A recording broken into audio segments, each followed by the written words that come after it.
नमस्कार दोस्तों, मैं हूं संजय किशोर। एशेज की शुरुआत हो गई है। आप सोनी स्पोर्ट्स नेटवर्क पर इन मैचेस का मजा ले रहे होंगे। इंग्लिश में सोनी 6 पर और हिंदी में सोनी 10-3 पर ये मैचेज आ रहे हैं। आपने कमेंट्री बॉक्स में देखा हो, हिंदी कमेंट्री कर रही होंगी पूर्व भारतीय क्रिकेटर स्नेहल प्रधान। स्नेहल हमारे साथ है। स्नेहल, एनडीटीवी पर आपका स्वागत है। एशेज की कमेंट्री करते हुए अलग सा सबसे बड़ा सबसे दिलचस्प होता है मुकाबला, टेस्ट मुकाबला। अगर टेस्ट मुकाबले की अगर हम बात करें तो सबसे दिलचस्प मुकाबला एशेज को ही माना जाता है। तो आपको कमेंट्री करते वक्त किस तरह की अनुभूति होती है, कैसा लगता है? धन्यवाद। सबसे अनुभवी, सबसे ऐतिहासिक मुकाबला तो मैं कहूंगी इसे, कि कितने सारे सालों से इंग्लैंड और ऑस्ट्रेलिया एक दूसरे के साथ ये मुकाबला खेल रहे हैं। दो देश ऐसे हैं जो एक दूसरे से बहुत दूर है एक तरफ से, मगर एक दूसरे से काफी नजदीक भी है, क्योंकि इंग्लैंड के कॉलोनाइजेशन की वजह से ही आज का ऑस्ट्रेलिया का जो रूप है वो हम जो देख पा रहे हैं। तो एक तरफ से मैं इन दोनों देशों के बीच, इन दोनों क्रिकेटिंग टीम्स के बीच जो इतिहास है उसका एक हिस्सा बनने का मुझे मौका मिला है, जिसके बारे में मुझे बहुत अच्छा लगता है, बहुत गर्व है और काफी एक्साइटेड हूँ, क्योंकि पहली बार एशेज की कमेंट्री हिंदी में हो रही है और तमिल और तेलुगु भी हो रहे हैं। और आज हमें काफी सोशल मीडिया पे अच्छा रिस्पॉन्स आया कि बहुत अच्छी चीज है कि ये सारे भाषाओं में एशेज को हम फॉलो कर सकते हैं, क्योंकि क्रिकेट फैंस क्रिकेट से बिल्कुल लगाव रखते हैं, पर अपनी भाषा में क्रिकेट के बारे में सुनना चाहते हैं। तो ये एक बहुत एक्साइटिंग अपॉर्चुनिटी है। पैट कमिंस इस बार नहीं खेल पा रहे हैं कोविड की वजह से। तो आपको क्या लगता है कि इसका कितना बड़ा फर्क पड़ेगा इस मैच पर? मुझे तो लगता है कि पैट कमिंस कप्तान के रूप में तो कमी महसूस नहीं होगी ऑस्ट्रेलिया को, क्योंकि स्टीव स्मिथ ने उन्होंने बिल्कुल यही हालात के लिए तैयार किया है वाइस कैप्टन के रूप में, कि अगर पैट कमिंस कोई इंजरी या रोटेशन की वजह से कोई टेस्ट मैच मिस करे तो स्टीव स्मिथ वहां पे लीड कर पाए।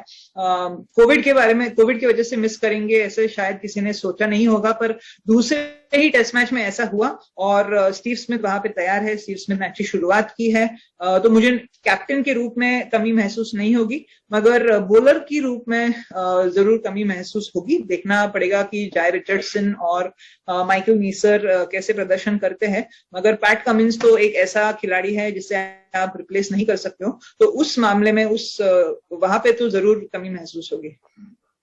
पहली बार बॉलर को ऑस्ट्रेलिया ने कप्तान बनाया है। एक बॉलर का कप्तान के तौर पर आप, एक बॉलर को कप्तान के तौर पर आप कैसे देखते हैं? कितनी, आप खुद क्रिकेटर रही हैं, तो कितनी मुश्किल होती है या फिर बॉलर के लिए आसान हो जाता है? लगभग 50 साल के बाद ऑस्ट्रेलिया ने कोई बॉलर को कप्तानी दी है, फास्ट बॉलर को कप्तानी दी है। तो मैं खुद फास्ट बॉलर थी जब मैं खेल रही थी, और मैंने खुद फास्ट बॉलिंग कैप्टनसी में खेला है। Jhulan Goswami Indian women's team की कैप्टन थी जब मैं खेल रही थी काफी समय के लिए। तो वो एक कैप्टनसी में कोई कमी नहीं है जब एक कोई बॉलर वहां पे है, क्योंकि एक सामने वाले बॉलर्स को आपको संभालना है और बॉलर्स की मानसिकता तो बॉलर ही बेहतर समझेगा।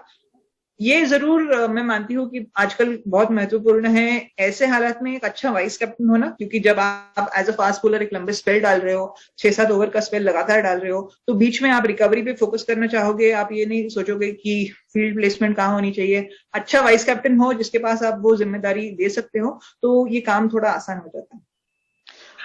इंग्लैंड ने पहले श्रृंखला के पहले दावे तो बहुत किए थे, लेकिन पहला टेस्ट मैच खेलने के बाद लगता है कि इंग्लैंड के जो दावा था, इंग्लैंड के जो सारे बड़े बड़े दावे थे, वो इस बार भी मैदान पर सही साबित नहीं होंगे। ऑस्ट्रेलिया के पास ही एशेज रह जाएगा। हाँ, फिलहाल तो जरूर पलड़ा भारी लग रहा है ऑस्ट्रेलिया का, क्योंकि एक बहुत ही अच्छी शुरुआत की उन्होंने गैबा के पिच पे, और यहाँ पे भी एडिलेड में पिंक बॉल टेस्ट मैच में बहुत ही अच्छी शुरुआत हुई है डे 1 के बाद। तो ये भी इतिहास हमें दिखाता है कि 11 सालों में इंग्लैंड एक भी टेस्ट मैच जीत नहीं पाए हैं ऑस्ट्रेलिया में आके। तो ज्यादातर जो भी एशेज इंग्लैंड जीते हैं वो इंग्लैंड में जो एशेज हुए हैं वहां पे होम कंडीशंस में जीते हैं, पर जहां पे उनके बॉलर्स ज्यादा मूवमेंट पे निर्भर होते हैं और ऑस्ट्रेलिया में मूवमेंट कम और बाउंस ज्यादा पाई जाती है। तो मार्क वुड जैसे बॉलर, जोफ्रा आर्चर जैसे बॉलर, ये ऐसे बॉलर्स हैं जो काफी प्रभावित कर सकते हैं ऑस्ट्रेलिया में।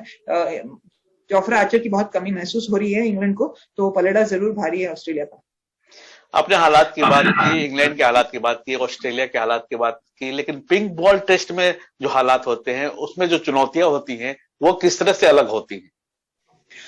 एक तो पिंक बॉल टेस्ट की अभी थोड़ी बहुत आदत हो रही है सबको। हमने देखा कि भारत में जो पिंक बॉल टेस्ट हुई वहां पे बिल्कुल एक अलग नजारा हमें दिखा कि इंग्लैंड और भारत की टीम दोनों ने बैटिंग के मामले में काफी स्ट्रगल किया। इंडिया में एक पिंक ड्यूक्स बॉल इस्तेमाल किया जाता है जो बहुत कम इस्तेमाल हुआ है क्योंकि इंडिया में बहुत कम पिंक बॉल टेस्ट मैचेस हुए हैं। मगर इंग्लैंड और ऑस्ट्रेलिया में, खास करके ऑस्ट्रेलिया में बहुत सारे अब पिंक बॉल टेस्ट मैचेस हुए हैं, तो पिंक बॉल की आदत तो हो चुकी है। हम देख रहे हैं कि आजकल घास भी थोड़ा सा कम दिखता है पिच पे क्योंकि पिंक बॉल टिकेगा, इस पे भरोसा है, काफी इस्तेमाल किया गया है। पर ज्यादा फर्क नहीं है। जब इंडियन वुमेन्स टीम भी अभी हाल ही ऑस्ट्रेलिया में गए थे और उन्होंने पिंक बॉल टेस्ट में बहुत अच्छा प्रदर्शन किया था, तो वहां पे भी फीडबैक था कि हमने बस काफी सिंपल रखा, जो लेंथ्स और लाइंस हम रेड बॉल से डालते हैं वही लाइंस और लेंथ्स हम पिंक बॉल से भी डालते हैं।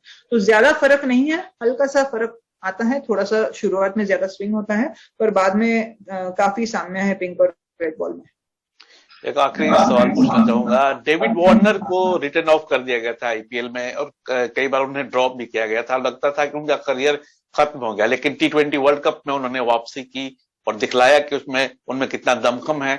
आज भी उन्होंने शानदार पारी खेली है पिंक बॉल टेस्ट में। तो इन डेविड वार्नर की वापसी को, डेविड वार्नर के करियर को आप किस तरह से आंकती हैं? देखिए, अगर एक आईपीएल सीजन से आप एक आध खिलाड़ी को कहोगे कि ये खिलाड़ी खत्म है तो ये गलत बात होगी क्योंकि पिछले 10 सालों से लगातार आईपीएल में बहुत बढ़िया प्रदर्शन करते हुए आए हैं डेविड वार्नर। आईपीएल में सबसे सफल ओवरसीज बैटर रहे हैं, जो एक बहुत बड़ी बात है कि भारतीय कंडीशंस में आके भारतीय बैटर से ज्यादा आप रन्स लगातार बनाते हो। तो 10 साल में एक आध साल ऊपर नीचे हो सकता है, ये तो मैं जरूर मानती हूँ और यही डेविड वार्नर ने दिखाया कि जिस प्रकार से उन्होंने कमबैक किया, ये चीज हम डेविड वार्नर से हम अपेक्षा रख सकते थे क्योंकि 2019 के एशेज में शायद मेरे हिसाब से 10 पारियों में सिर्फ 95 रन उन्होंने किए थे। उसके बाद जिस प्रकार से कमबैक किया है, आज के टेस्ट मैच में भी, पिछले टेस्ट मैच में भी जिस प्रकार के उन्होंने रन्स बनाए हैं, तो कमबैक करने की आदत है इस प्लेयर को। एक खराब सीरीज से या तो वो न्यूलैंड स्कैंडल से भी कमबैक कर चुके हैं, तो इस प्लेयर को आप हल्का नहीं गिन सकते हो। बहुत बहुत शुक्रिया प्रधान। और आप एशेज का मजा ले सकते हैं सोनी स्पोर्ट्स नेटवर्क पर, जैसा कि मैंने पहले बताया, सोनी 6 पर इंग्लिश में और सोनी 10/3 पर हिंदी में ये मैचेस प्रसारित किए जा रहे हैं। बहुत बहुत धन्यवाद, नमस्कार। धन्यवाद संजय जी।